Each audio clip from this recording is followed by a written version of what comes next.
Hello बच्चों, welcome to the study centre. आप सभी प्यारे बच्चों का द स्टडी सेंटर में स्वागत है। आई होप आप लोग स्वस्थ होंगे, मस्त होंगे और आपकी पढ़ाई बहुत अच्छे तरीके से चल रही होगी। प्यारे बच्चों, पिछली वीडियो में हम लोगों ने पर्सनावली 1C के क्वेश्चन नंबर 1 और क्वेश्चन नंबर 2 को सॉल्व किया था। आज की इस क्लास में हम लोग पर्सनावली 1C के आगे के प्रश्नों को सॉल्व करेंगे। तो बात करते हैं क्वेश्चन नंबर 3 की। क्वेश्चन नंबर 3 कह रहा है कि सिद्ध कीजिए कि 3 + 2√5 एक अपरिमेय संख्या है। यहाँ एक अलग तरह का क्वेश्चन है ये, और हमें इसको सिद्ध करना है कि ये जो है एक अपरिमेय संख्या है। तो इसको कैसे सिद्ध करेंगे, आइए देखते हैं। तो प्रीवियस क्लासों को आप देखते रहिए, आपको आगे के प्रश्नों को समझने में आसानी रहेगी। प्यारे बच्चों, हमें जो भी चीज सिद्ध करना है हम उसका उल्टा मान के चलते हैं। तो हम यहां मानते हैं कि माना 3 + 2√5 एक परिमेय संख्या है, एक परिमेय संख्या है। तो 3 + 2√5 बराबर, अब परिमेय संख्या को हम लोग p/q के फॉर्म में लिखते हैं। तो ये एक परिमेय संख्या है, तो ये p/q के बराबर होगा। ठीक है, आप यहाँ a/b भी लिख सकते हैं, जहां p और q क्या है, p और q एक पूर्णांक है, एक पूर्णांक है। ठीक है, और q नॉट इक्वल टू क्या होता है, 0। q कभी भी 0 के बराबर नहीं हो सकता है। तो यहां से हम इसका पक्षांतर करेंगे।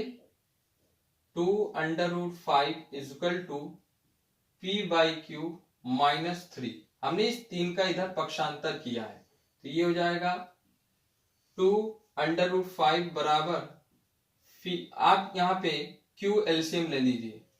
q एलसीएम लेंगे तो ये हो जाएगा p - 3q। ओके, अब यहां से हम लिखेंगे √5 बराबर, इस 2 को भी नीचे भेजेंगे तो ये हो जाएगा p - 3q/2q। तो यहां हम लिख सकते हैं, यहां 3, यहां हम लिखेंगे कि यहां 2, 3, p और q एक पूर्णांक है,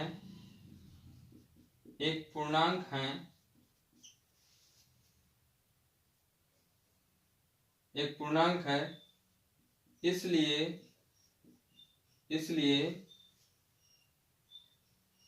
p - 3q/2q एक परिमेय संख्या है, एक परिमेय संख्या है। तो √5 भी एक परिमेय संख्या होगी, एक परिमेय संख्या होगी। भाई क्या कहा हमने, देखो हमने मान के चला है कि 3 + 2√5 एक परिमेय संख्या है। अब ये परिमेय संख्या है, तो परिमेय संख्या को हम p/q के रूप में लिख सकते हैं, तो ये इसके बराबर होगा। यहाँ p और q एक पूर्णांक है और q नॉट इक्वल टू 0 है। हमने यहाँ 3 का पक्षांतर किया तो 2√5 बराबर p/q - 3 हो गया। 2√5 बराबर, यहाँ q एलसीएम ले लिया तो p - 3q हो गया। फिर √5 2 को भी हम नीचे इधर भेज दिए तो ये हो जाएगा p - 3q/2q।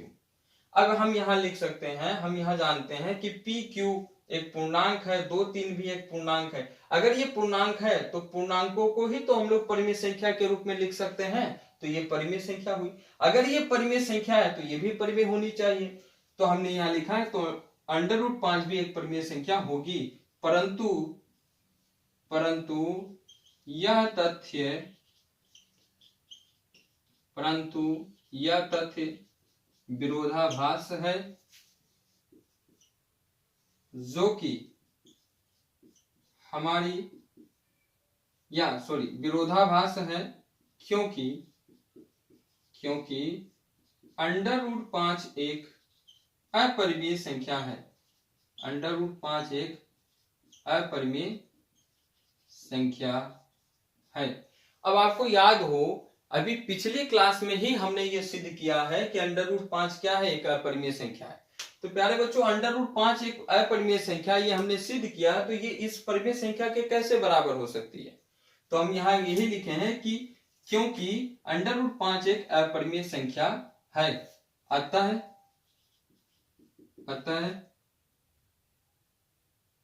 यह निष्कर्ष निकलता है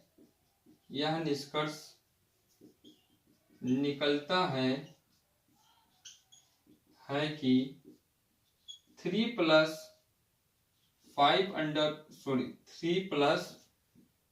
2√5 एक अपरिमेय संख्या है,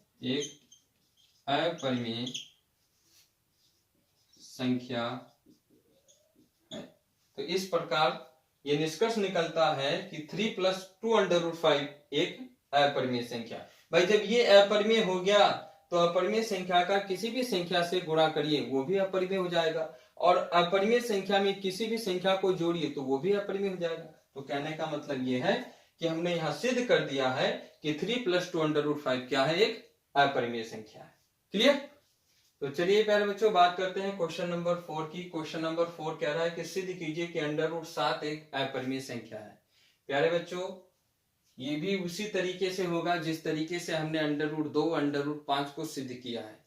तो चलिए देखते हैं इसको कैसे किया जाएगा। तो हमेशा की तरह जैसा मैंने आपको बताया है कि जो चीज दिया है आप उसका अपोजिट लेकर चलेंगे। तो हम यहाँ लेंगे कि माना √7 एक परिमेय संख्या है, हम इसका अपोजिट लेके चल रहे हैं। और √7 जब एक अपरिमेय संख्या है तो हम इसे a/b के बराबर लिख सकते हैं, जहां a और b एक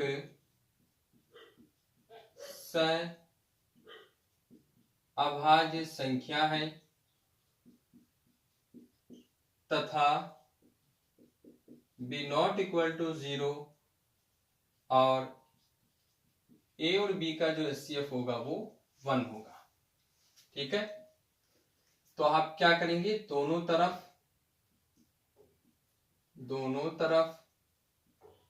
वर्ग करने पर, दोनों तरफ हम वर्ग करते हैं तो √7 का स्क्वायर इधर a/b यानी a का स्क्वायर b का स्क्वायर हो जाएगा, तो 7 बराबर हो जाएगा a²/b²। तो हम यहां से निकालेंगे b² बराबर हो जाएगा a²/7। तो फिर से वही बात आती है कि यदि 7 a² को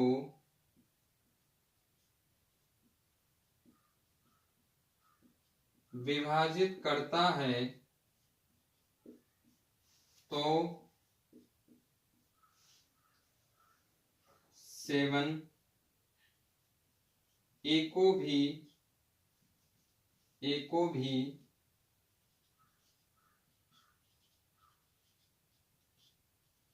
विभाजित करेगा, अर्थात 7 a के गुणनखंड में 7 भी उपस्थित होगा। क्लियर भाई? अरे भाई कहने का मतलब ये है कि जब 7 का भाग a में जाएगा इसका मतलब ये हुआ कि a का गुणनखंड में क्या हो, 7 होगा। तो वही बात हमने लिखा है। अब जब 7 में a का भाग देंगे तो जब a में 7 का भाग देंगे तो कुछ ना कुछ हमें मिलेगा। हम मान लेते हैं c मिला है ना। c क्या है, तो यहां लिखेंगे कि यहां c एक पूर्णांक है, यहां c क्या है, एक पूर्णांक है।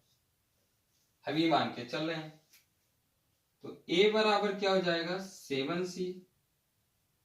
दोनों तरफ वर्ग कर देते हैं, दोनों तरफ वर्ग करने पर, तो ये वर्ग करने पे ये हो जाएगा a²/7c का स्क्वायर जब करेंगे तो ये जाएगा 49c²। और ये हमारा समीकरण नंबर 1 है। यहाँ लिखेंगे कि ए स्क्वायर का मान समीकरण 1 में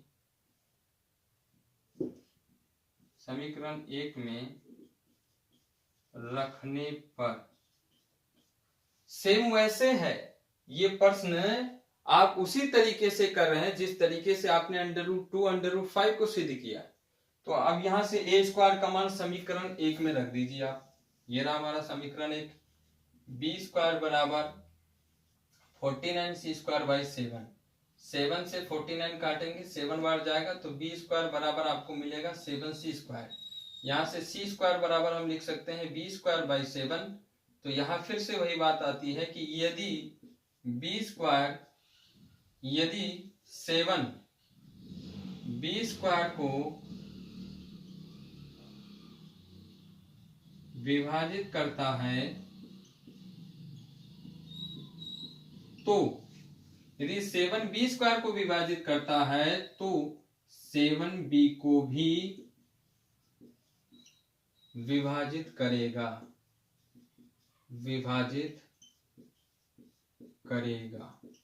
अर्थात b के गुणनखंड में 7 भी उपस्थित होगा। 7 भी उपस्थित होगा। तो क्या निष्कर्ष निकला यहां से? भाई हमने माना कि ए और बी का जो उभयनिष्ठ गुणनखंड होगा, जो एचसीएफ होगा, वो 1 होगा, लेकिन हमें यहाँ 7 भी प्राप्त हो रहा है। तो निष्कर्ष ये निकला, हम यहाँ लिखेंगे कि यहाँ ए और बी में 1 के अतिरिक्त 7 भी उभयनिष्ठ गुणनखंड प्राप्त होता है, जो कि विरोधाभास है। यह हमारी गलत कल्पना के कारण होता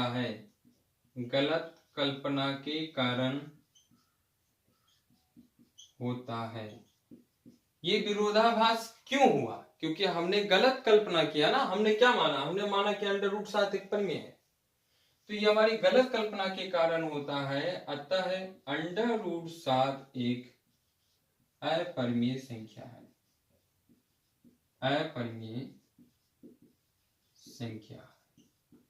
ठीक है। तो इस प्रकार से हमने ये भी सिद्ध कर दिया कि √7 एक अपरिमेय संख्या है। ठीक है। तो प्यारे बच्चों, आज के इस क्लास में हम लोगों ने प्रश्नावली 1C के क्वेश्चन नंबर 4, क्वेश्चन नंबर 3 को सोल्व किया। आई होप आपको ये दोनों क्वेश्चन समझ में आया होगा।